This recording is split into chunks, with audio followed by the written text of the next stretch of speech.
Good afternoon, More Medic 1. Today I've got a Craftsman Signature Series on the bench. It's got the GCV 190, or no, 160, and Surgeon. We're going to go through the carburetor, and I'm going to show you, this is the model that's got the automatic choke. You got a lever that you just pull back, and then when you start it, it has a little spring, and it pulls itself off of choke automatic. Pretty cool system. I'll show you how to hook all that back up. But anyway, let's get started. First thing we'll do is just pop the air filter off and inspect the air filter element. Oh wow. As you can tell, that hadn't got serviced in a while. It's pretty stopped up.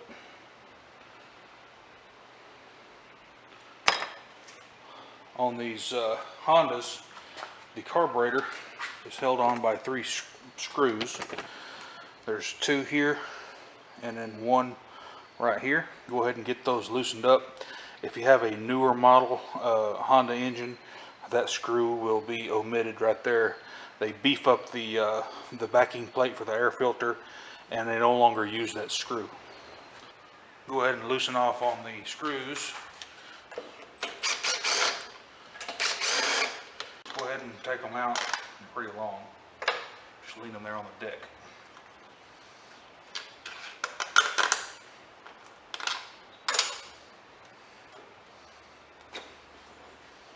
Be careful not to lose any of the gaskets here.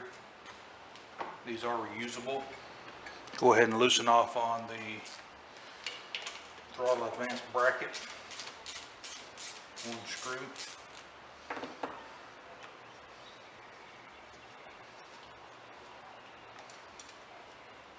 Take it off, let it dangle. Your governor spring will be hooked up right there. Don't lose it. Go ahead and be sure your fuel is turned off. Best thing to do is just go ahead and drain the fuel tank. But turn your gas off, and then you can take this fuel line and twist it by hand. Take your fingers and your thumb against the carburetor body, and you can pull that fuel line off pretty easy. Go ahead and remove the backing plate or the air dam from the carburetor. Careful not to damage the gasket, because you can reuse this one. If you do damage the gasket, you can buy a new one. Just snake the carburetor from the throttle linkage, and the carburetor's out of there. And we'll get it tore down here in just a minute. I'm going to use my ultrasonic cleaner to clean this carburetor, and we'll see how it turns out. Once you get the carburetor off, I like to put it on a clean white cloth. Helps you to find parts if you accidentally drop one. Basically what you want to do is just remove the fuel bowl. Don't lose the bowl nut gasket. Pop that off of there. A lot of times these carburetors are going to be clean. See how clean that is? This carburetor, probably due to the air filter being stopped up, it's probably got some dirt ingestion in the air bleeds, and it's causing it to surge. But we're going to go ahead and take this carburetor apart, and we're going to clean it the correct way. I would stay away from like B12 Chem Tool. These carburetors have a coating on it to keep the corrosion down, and if you blast all that coating off of this carburetor, it's going to get stopped up inside the carburetor. It's going to start flaking off inside the bowl, and it's just not good. Go ahead and remove the main jet from the carburetor. If you don't have one of these carburetor jet tools, I recommend getting one. This is actually for a Briggs & Stratton, but it works for these Hondas as well. The screwdriver, you can actually make one out of an old screwdriver. It's just, you know, the shank on it's thinner, and it's thicker here where a normal screwdriver may be a little thin. and it fits the shoulder of the main jets to keep them from stripping out whenever you take them out.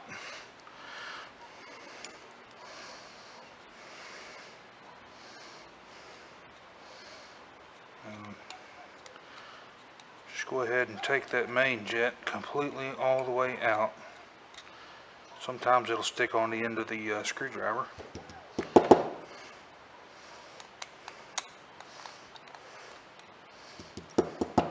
If it won't, that's okay. Hold the carburetor upside down or right side up like this and just tap it. And they'll fall out just like that. Same with the emulsion tube. There we go. But if you have trouble getting those out, try to soak the carburetor first in your ultrasonic cleaner, and it'll break up the gum that's around there. Then take it out of the ultrasonic cleaner and then try to get it out. But that's the normal way to get them out. I don't like going up in there with picks and prodding around in there and scratching those up and elongating holes. You don't want to do that. You want to try to get them out easy and without distortion. Go ahead and remove your fuel transfer port screw. It's right here.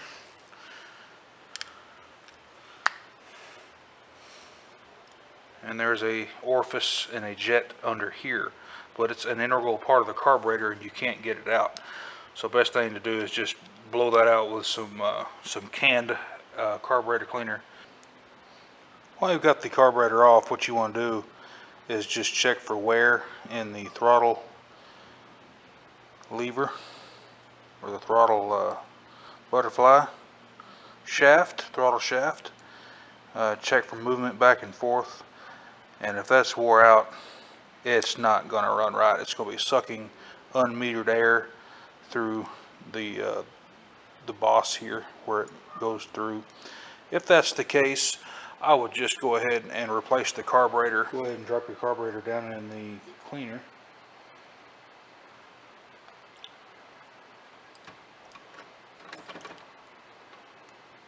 I need just a little bit more water in there. Go ahead and put your emulsion tube, main jet, fuel transfer, and float pin. Just set it down there. Turn the heat on. I'm going to turn it on. I'm going to set it to 480.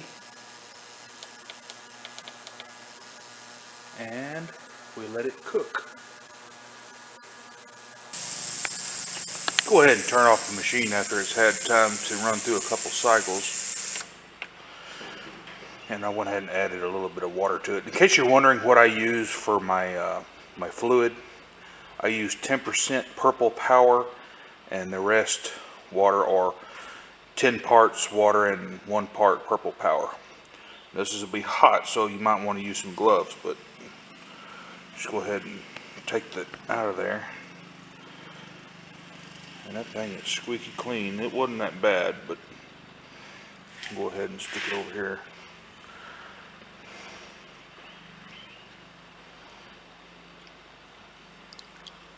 Let those parts drain out. Okay, now what we're going to do is we're going to take some compressed air and dry this carburetor out really well. We're going to blow out all the jets here, here, and then that one right there.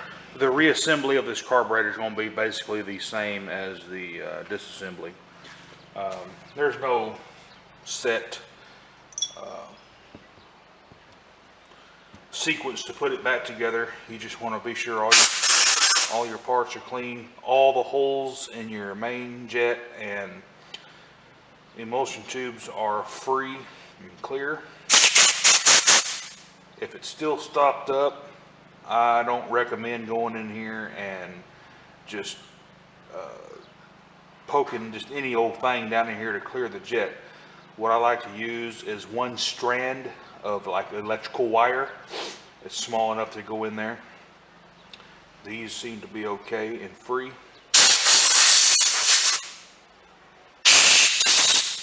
Now, the bowl gasket of this carburetor is made out of paper or a cork material, and I honestly have never had a problem reusing that gasket. If it was a rubber gasket, then yeah, I would say go ahead and replace it. This one's fine. We're going to reuse it. Go ahead and install your emulsion tube.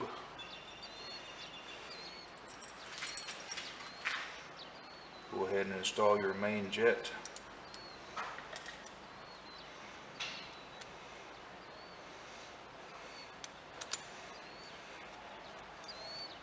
You don't have to kill this jet when you tighten it down. You'll feel it stop.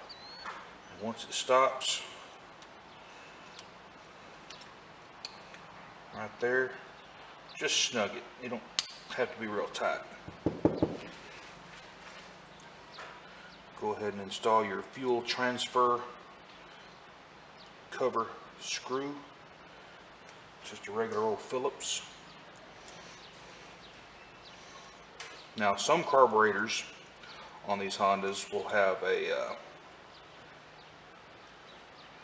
an idle adjustment stop screw here. This one's omitted. This carburetor does not have an idle circuit. As you can tell right here, if you want to idle it, there is no adjustments. It's actually got a tab right here that you can squeeze in, but this engine doesn't run at idle. You crank it, it's wide open. And also, on some of these carburetors, right here will be an idle mixture screw. This one's also omitted. But if you're going to clean a carburetor with that type of screw, you just remove it. I've got a couple videos on how to remove the limit cap on that so you can get the screw out. Moving forward, we'll just go ahead and reinstall the float. Be sure the float is clean and no debris on the needle. Rest the needle onto the float and guide it down into the carburetor. Reinstall your float pin.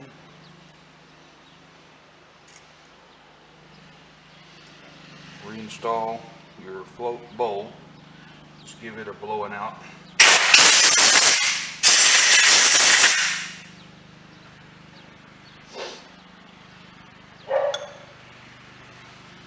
Orient your float bowl at about that direction right there so you can get to the drain plug.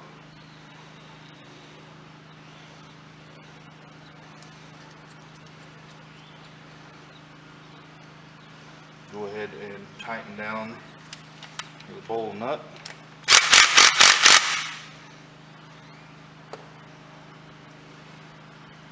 And now we'll get it put back onto the engine. Let's go ahead and install this carburetor back onto the engine. First things first is your air dam. It's going to go just like that. Then we'll mount the carburetor back on.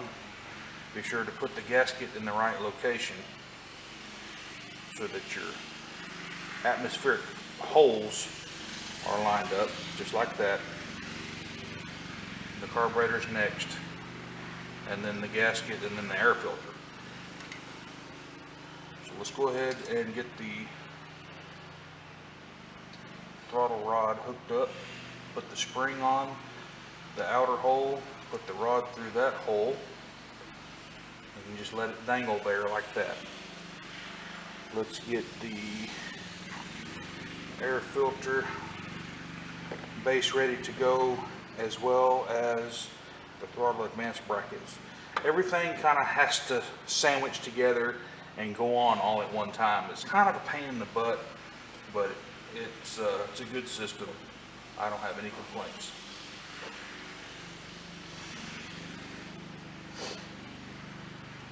Go ahead and get your screws ready to go. If you hadn't already, go ahead and put the gasket on the air cleaner.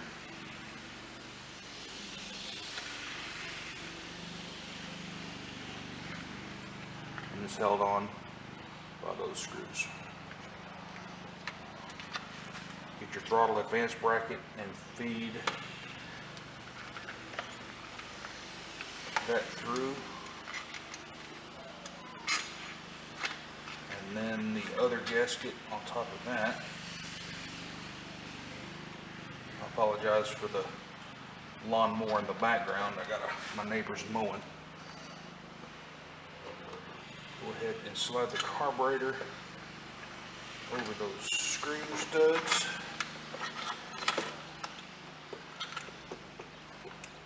And then your air dam.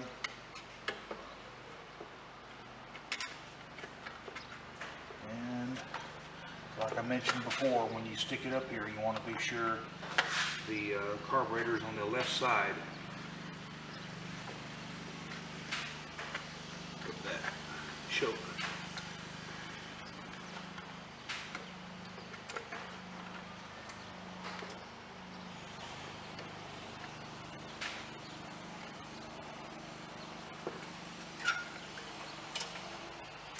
It can be cantankerous, but I got faith in you. I know you can do it.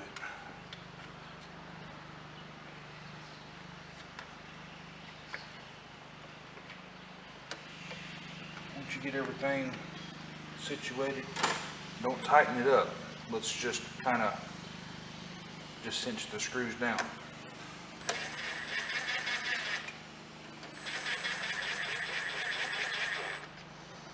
So it'll all just kind of sit there. Get everything kind of just torqued down. I don't like to use an impact wrench at this point. Just use a 1/4 inch ratchet on your fingertips like this.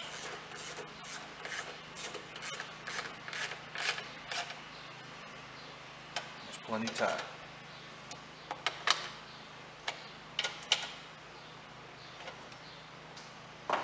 You don't want to crush those gaskets to the point to where it just squishes them out. And that plastic insulator base is made of plastic, and you can crack it too. Almost done. We'll get it off the bench here and get it cranked. Go ahead and install you a new air filter.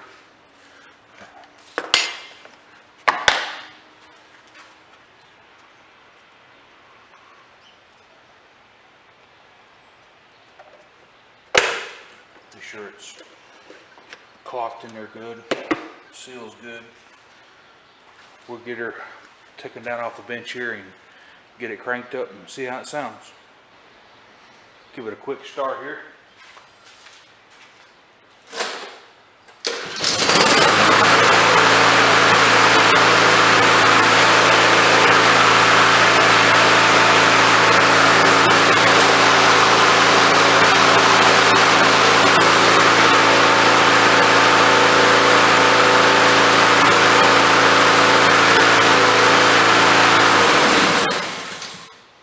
If you have any questions about Honda powered lawn equipment, let me know.